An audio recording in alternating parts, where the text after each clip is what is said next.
Hey, early bird! Umaga gumising para magluto ng almusal para sa mga kids.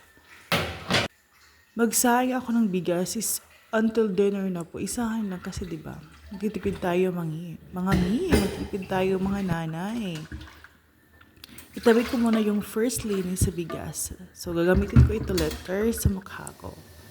So nagboil na yung tubig is warm water tayo everyday. Pagising sa umaga mga nanay.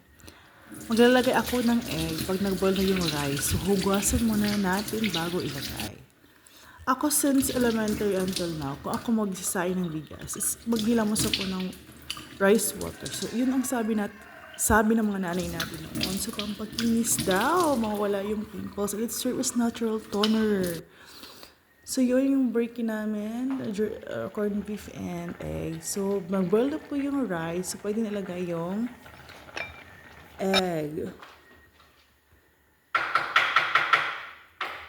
So, hiwa na ako ng sangkap. Yung sangkap lang is, onion, garlic, then my potato.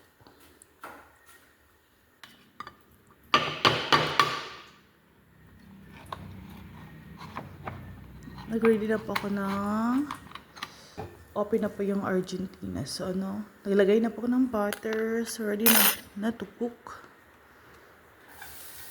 Nilagyan ko na ng garlic, then onion.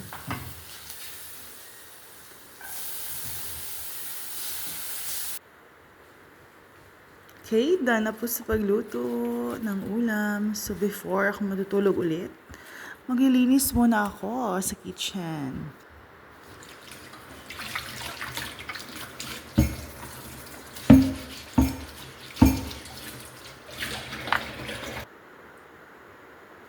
And that's all. Tuyog tayo ulit.